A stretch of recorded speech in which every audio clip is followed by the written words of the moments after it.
வந்தாச்சு. நடந்து வந்து முட்டுக்கால்லாம் வலிக்கு. இன்னும் வீட்டுக்கு போய் ஒருபாடு வேலை இருக்கு. துணியை காய போடணும், காஞ்ச துணியை மடிச்சு வைக்கணும். சாயந்தரம் ஆயிடுது. நீ வீடு வாசல் தூத்து தொளிக்க, கோலம் போட வேலை கேட்டாலும் சரியா இருக்கும் வேலை. என் வீடு தான் பக்கத்துல வந்துட்டு நான் போறேன். என்னம்மா ஏம்க்கா ஆத்துக்கு போயிட்டு வீட்டுக்கு தானே போறோம்? என்னமோ வருஷ காலமும் படிச்சு முடிச்சு காலேஜ்ல இருந்து ஃபேர்வெல் டே முடிச்சு வீட்டுக்கு போற மாதிரி சொல்லுதியா? ஆமாத்தே, நானும் அதான் நினைச்சேன். எங்க அம்மா சொல்லிட்டு இருக்கத பார்த்தா அப்படித்தான் இருக்கு. அதுக்குள்ள சின்ன பொண்ணு, என் வீடு முதலே வந்துட்டு பத்தியா? நான் ஒண்ணும் சொல்லாம அப்படியே போக முடியல. அதான் சொல்லிட்டு போமேன்னு போறேன். அதை நீங்க 2 பேரும் கிண்டல் பண்ணிட்டு கிடக்கிய. சரி நான் வாரேன். என்ன சரிக்கா. சரிம்மா, நான் அப்படியே வீட்டுக்கு போறேன். சின்ன பொண்ணு, அவிய வீடெல்லாம் பக்கத்துல இருக்கு, போயிட்டாவ. நம்ம இன்னும் ஒருத்தர் தள்ளி போகணும் பத்தியா? அதுக்கு என்னக்கா செய்ய? அதுக்காண்டி வீடை கொண்டா நடத்துறதுல வைக்க முடியும்? வாங்க 5 நிமிஷத்துல நடந்துருவோம்.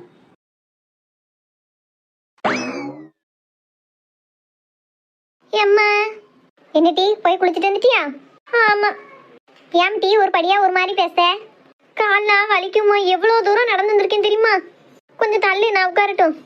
ஏம்மா கால்லாம் நோவுது. இதுக்கு தம்பி சொன்னேன், பெசாட்டி வீட்டுல கடை அப்படி தூரம் நடக்க முடியாதுன்னு. சரி நீ மட்டும் வந்திருக்க, உங்க மைனி கறியை காணும். வாரா பெருத்த தான் வந்துகிட்டு இருக்கா.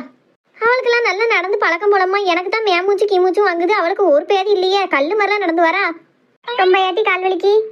ஆமாம்மா, கால்லாம் புண்ணா போச்சு.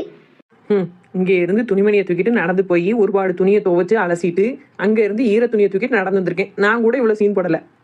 இந்த முதேவி அண்ணங்காரன் வண்டியில வந்து இறங்கியிருக்கா, நல்லா 2 முக்கு போட்டு குளிச்சிருக்கா. அந்த அன்னைக்கு வீசின கையும் வெறுங்கையுமா நடந்து வந்திருக்கா. இப்படி நடந்து வந்ததுக்கே அவளுக்கு கை கால்லாம் நோவுதான். அப்ப நான் யார்கிட்ட போய் என்னத்த சொல்ல? என்னத்தையும் பேசி தொலைதாலும் நம்ம போய் துணியை காயப்படுவோம்.